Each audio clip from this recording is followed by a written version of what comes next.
I will try to give you some basic overview of sort of teaching with technology guidelines based on the 7 principles, and then Tara will talk about Sakai site, and then Tim will talk about sort of the mobile app.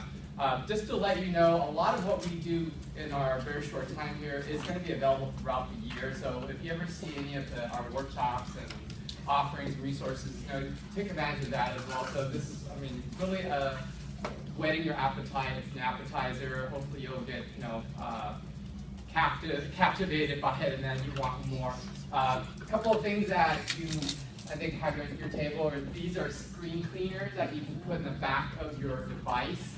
And it has our ITT support at ap.edu, so if you ever need help with Sakai, with technology that is driven by pedagogy, then email us. But if it's just your device and hardware, software, things that then it's ITT, that's support at APU. So that's that. At the end of each of our sessions, we actually have raffle drawings for iTunes cards that will then you can load up for your device. So we have 3 of those today to keep you guys engaged. I think it's so let me. Is that a teaching methodology we should use? Candy. So for teachers, gift cards. I guess for students, it might be candy, it might be whatever it is. So let me just start with. Before I dive into talking about teaching with technology, I want to talk about what it's like to live with technology. And you guys know all this. I don't need to really dive too deeply. Anybody ordered Amazon recently? It's like the go-to place. We just order stuff from there constantly.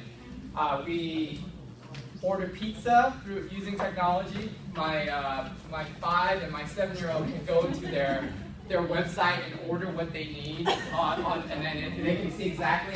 They have this little nice tracker that tells you exactly where the pizza is it being made, is it in the oven, is it being delivered. The tracker talks to you too. And the tracker will talk to you. Who's making your pizza? And you can customize the background of your cook. It's pretty amazing stuff. Anybody's bank allows you to scan your check and deposit it. So we know that technology is being in use. I don't know if you've seen this. You can actually now buy glasses just using your iPad. You download the app.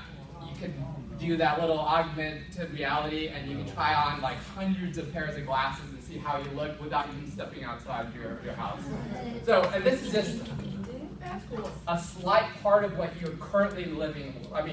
All the stuff I could have mentioned, I could have spent another hour talking about how we live with technology, but I won't. So some of you are familiar with this, Maslow's hierarchy of needs. And the basic is the physiological, which is like food, technology. And then some people have added Wi-Fi as a basic foundation before doing that. And then below that, battery. Because without battery, you really can't do much. So in so many ways, technology is changing the way we live. So the natural transition is how is technology impacting the way we teach and how our students learn. And so I'm going to give you a couple of big pictures. So 2014, every year, there's an organization called EduCause, which is a big higher ed IT. They do these massive studies. This one has 75,000 students, undergraduate students in their survey, from 213 campuses in 45 states and 15 countries. So this is not a little small individual study. This is a massive, massive study. They do this every year. And I want to show you a couple of big picture sort of pulses, some pulses and big pictures about what's happening with your students and their relationship with technology. So here you see their experiences. Their disposition generally is positive towards technology. Their attitude is also positive. Their usage is also positive. So 2 in 3 feel prepared to use technology in their courses. And then in terms of how technology helps them connect. So it helps them. They agree that 51% of them agree that it helps them connect to other students. A little bit more of that helps them connect with instructors, and then in terms of the institution, it's 65%. So, so far you can say it's very, very positive. Their learning environments, you can see also more students than ever are using the online environment. And that's not just online. I mean, online learning, if you think about it, is a very small segment. You know, the 1824, which is the group that you're working with, is fairly small. But as we talk about here at APU, some of the things that we're doing with blended learning, it's a big part of what we're trying to do with APU is to leverage sort of the best of both worlds, the online as well as the face-to-face. Yes? Do they define what is considered online? With just emailing with your prof be considered online, or is it something like Skype? I'll get the next slide, probably will give you a little bit. So there's some, actually, in one more slide after this. So their device use, you can see smartphones. It's about 90% ownership at this point. You know, it's pretty high. I mean, I think we're getting to almost 100%. And their ownership of tablets is a little bit under 60%. And then, but you can see how their ownership drops. The ownership is here, but then in terms of their actual use for academics, it drops, you know, considerably for each of those devices. And then, you know, more than half of your students will have more than one device connected to internet. There's actually the national, it's like 2.3 devices per student on average. I actually have like 3 on me generally, and so it's, and you probably do too. And you can see here on the bottom here how, whether or not their experience of using these devices in the classroom is either discouraged or encouraged, or required. So you can see smartphone is, there's like 70% of their experiences in their classes are discouraged from using it, versus, you know, the laptop. I mean, so you can see it's still primarily laptop bias in terms of the classroom, but you know, things are changing all the time. So here's the thing I want to sort of go back to your question about what it means to have learning online. So this is their relationship to the LMS, Learning Management System.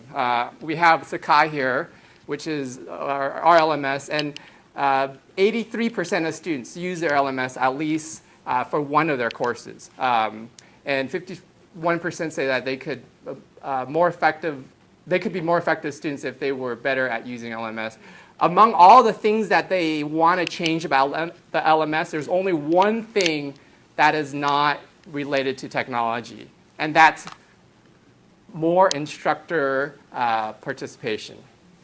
So that's the one part that you actually have a say in making a difference in their learning using Sakai just by, and Tara will go a little bit more into this about how you as an instructor can actually use very minimal tools and features within Sakai and actually make a huge difference in terms of their learning. And so, so those are kind of big picture overview of the student learning with technology. So let's talk about teaching with technology. So a couple years ago, 2011, 2012, there was this big Twitter chat around this thing called the pencil chat. Anybody part of this know what that is about? So let me just kind of give you a couple examples. So Jesus was a good teacher. He didn't use a pencil, so I don't have to either. And then there's like hundreds, if not thousands of these online. You just look for the hashtag pencil chat. I've just learned how to use the chalk and blackboard, and they've installed in my room now pencils. I hate that so many of my students know how to use a pencil better than me. And then finally, there's no way I'm letting students use pencils in my classroom. They might use it to learn something. As you can see, this is kind of like a tongue-in-cheek campaign among a lot of the teachers were the one that started, but then it's expanded to other groups. That if you really substitute every time you see pencil with computer, with iPhone, with mobile devices, it starts to sound really ridiculous. I mean, it's like, what's going on? I mean, Jesus was a good teacher, but he didn't have an iPad. So why should I use the iPad in the classroom? Or Jesus didn't have a whatever. So if anything, this pencil chat campaign really raised that awareness about our relationship as faculty to technology. And really where we are and why is our dispositions oftentimes not the same as our students. And so I think if you want to explore more, there's a couple of links on the bottom of that which you can go and explore. So this is really the meat of what I want to share. So these are the 7 principles based on Chickering and Gamson. There was an article listed in your iPad iTunes course, and we also have video in there, and there's lots of other resources. But who's not familiar with Chickering and Gamson 7 principles? Oh, good. Okay, so actually quite a few of you. So in 1987, you have Arthur Chickering and Zelda Gamson. They wrote this very short but very, very influential paper. And what they did was they looked at 50 years of research of best teaching practices in higher ed. And they scoured all of the work that's been done, and they kind of distilled it down to 7 basic principles of effective teaching. And and these are sort of the things that they came. And even though in 1987 technology, as we know it, wasn't really there. I mean, there's like Apple IIe, and there's Atari 64, and the Commodore. Some of you may be familiar with what I'm saying. It's not and so they could not have foreseen some of the changes, the seismic changes that has happened in higher ed. And so even though they didn't think of technology when they came with these principles, I think for you guys as you think about your courses, not just for FOIs, but just in general, how can you apply technology using these principles as a guide, as opposed to just applying technology for technology's sake? So the first principle is about encouraging faculty-student contact. And again, all these principles you all, I think, already know inherently as faculty. I mean, there's nothing really new or novel about it, but it's just sometimes being reminded of simple things and how do we kind of intentionally apply those things. So that's good. Faculty-student contact. The more you do it, the better. They've shown in terms of completion of students and the persistence and all sorts of good stuff. Some of the things that in our basic Sakai, there's a tool called Announcement. Just send out a weekly email. It makes a difference in how they understand and relate to you. And there's also other tools like Remind, which is a texting tool. I'm not going to get to any of these things in detail because we don't nearly have enough time. But there's a texting tool. There was a discussion on Monday about communicating with students. Email for students is like number 7 or 8 in terms of the number of the channels of communication that they use. Texting is number 1 and has always been for, I think, at least 5 or 6 years. I mean, it's always been number 1. So if you are a big texter, that's something you might want to consider. There's a handout in your iTunes U course that lists some of these tools, and then you can kind of go and explore. Virtual office hours. I mean, students love that because they don't have to get out of the dorm and go to your building and find your office and actually wait. So if you just set up Google Hangout, you can actually have office hours at 9 at night. I mean, I actually know faculty here who hold office hours at 9 o'clock at night at their home, and their students are wherever they're at, and they're able to connect. Or their students are they're traveling, and their students want to connect with them, and so on. Fostering student-to-student collaboration. We know that when students get together, for the most part, they're productive and they help each other. And if we can kind of use the technology to kind of facilitate that, then... So, again, Sakai has a forum which encourages discussion, but I've also seen very effectively the use of Facebook groups or any kind of social networking groups. Students probably know this, the latest, greatest connection tool that's out there, and they can probably organize themselves in a way that we just would never be able to. But we just have to encourage that. Number 3 is about encouraging the active learning. Active learning, as we all know, is how you engage and bring in students and continue to keep them focused on what they're supposed to do. And so there's some of the things like tests and quizzes, and there's a polling. If you don't like poll everywhere, or if you want looking for something else, there's Kahoots. I was going to demonstrate that, but we're not going to have time.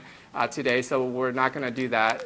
And then Jeff Boyan, I can never pronounce his last name. Boyan uses Flipboard as a way to engage his students. So instead of him trying to generate all these interesting articles, he actually has all his students actively contribute to this magazine, and it's pretty amazing stuff that he's doing with that. Giving prompt feedback, is very important because students are always looking for like how are they doing, and technology is one of those things that if you just spend a little bit of time investing in learning how to do it, you can actually not only do it quicker, but it's actually more effective and more consistent across the board. So there's the assignment tool in Sakai. We subscribe to Turnitin at APU, so if you use that for plagiarism, that's great. But there's also other components of Turnitin, like the grade mark, which allows you to, if you have students submit it through Turnitin, you can grade all your essays on your iPad, disconnected from the internet, on the beach somewhere, and then when you're done, it uploads, and it gives you audio feedback, and just it's things that we just can never imagine, and we don't even touch because we are not looking or don't have the time to look at it. So Google Doc, you're talking about how we oftentimes keep sending drafts and updates, and nowadays I cringe whenever somebody sends a document like a MS Word, because the moment it's out, when it's sent, it's almost out of date because there's changes that needs to happen. And then before you know, you have like 5 versions of draft 1 from your student. You're like, which one is it that is your final one? And instead, consider using Google Doc and say, you know what, submit this Google Doc as your assignment. It's time-stamped. They can continue revising, and you can see every single keystroke that they've ever done if you look at the history. And if you really want to get into the sort of the iterative process of writing, that's where you get the real media. Like you can see between 1 a.m. and 3 a.m. is when they did the bulk of their writing. And that's why it's the way it is. And then more than that, once they're done submitting it, you can actually go in line by line, word by word commenting as a way, like the same way that you would do the Microsoft track change. It's stuff that just mind-blowing in terms of what you can do nowadays with essay submission. Yes? Would they submit their Google Doc on Sakai, or would you have like a folder? They just share it with you. Okay. And then you put it in the folder. Yeah. We will, again, a lot of what in an hour, we will have next week our Course Redesign Institute, which we spend 3 full days. 2 of you guys will be, Wendy and Michael Lee, and Scott's an alumni now of CRI 1. We really dive deep into that, and we just had a CRI luncheon for the last year's cohort where they're just doing amazing. I wish you were there to see what they've done with their course in the course of this year with the CRI. So time on task, we know the more time students are in the material, reading, doing the work, the better they get at the mastery. And so there's resources you can provide for background. There's this really neat tool called Explain Everything. Are you going to demonstrate that? So Tim will talk a little bit. You can actually get that on your device, and you can record these learning video, welcome video, like just by pressing a button. And start and stop, and you're done. You can upload that and share that to the world. And then there's also tools like Study Blue, which is not limited to Apple, but Android. It's a flashcard. Flashcard's been shown to improve mastery of concepts, especially when there's a lot of content in your course. So number 6, how do you communicate high expectations? There are things that are just upfront. If you set the bar high, you'll be surprised how many students will actually meet it. But if you have no standards, then they won't meet that either. So those kinds of, again, some of the tools, there's just so many things out there that it's just a matter of creating the infrastructure and facilitating the learning, and you just sort of step back and let your students thrive. And then the last one here is about respecting diverse and talents and ways of learning. So Lesson Builder is one of the things that Tara will show you in terms of we're going to do the heavy lifting for you guys. So for all the FYS sections in Sakai, we will actually go in and help you build a template that will be the optimal learning environment. And all you do is just, instead of reading one, you replace whatever that reading one thing is. Instead of homework one, you replace those. So the whole course will be designed in such a way that it's just going to maximize sort of their visual and their understanding of the course layout. Some of you anybody Twitter fans here? No one? You can, if you tweet, that's a great way to allow your students to contribute and connect with them beyond the class. And then also, I always say this, we are a alphanumeric centric education system, meaning we are just locked in texts and words, and I'm like, there's so much more to the world than text and words. What about visual images? What about audio? What about all these amazing multimedia stuff that's happening in the world? And we don't touch any of that for most part in higher ed. So since I don't have time, I'll just tell you. So some of the things that the clickers is a great way to engage. So as you saw in Lori and Eileen's session on Monday, they used clickers, and really what they were doing is at the first two levels of Bloom's. And I just want to show you this as a way to think about how simple things like a multiple choice question can actually be increasingly difficult, and that will require students to process and sort of dig deeper. So things like who authored, and that's a basic, do I remember who wrote this thing, to do I understand what's the primary audience. And then if you start talking about application here, then they have to kind of put a little effort, okay, so what does it look like if I were to apply a certain principle? And then questions about analysis, evaluate, and then creating. So again, just a simple clicker technology using the Blooms as a way to really get deeper instead of that surface, like which one's the right answer. You're really getting at the deeper understanding, and also, more importantly, like how are they contributing to the knowledge. One last note, and this is my faith integration component of teaching with technology. I wish Paul was here, but he's not. But you can tell him that I gave him props. So oftentimes we talk about teaching with technology, but we don't talk to our students about, we don't teach them about technology and how it impacts us as a society and as individuals. So I found this one.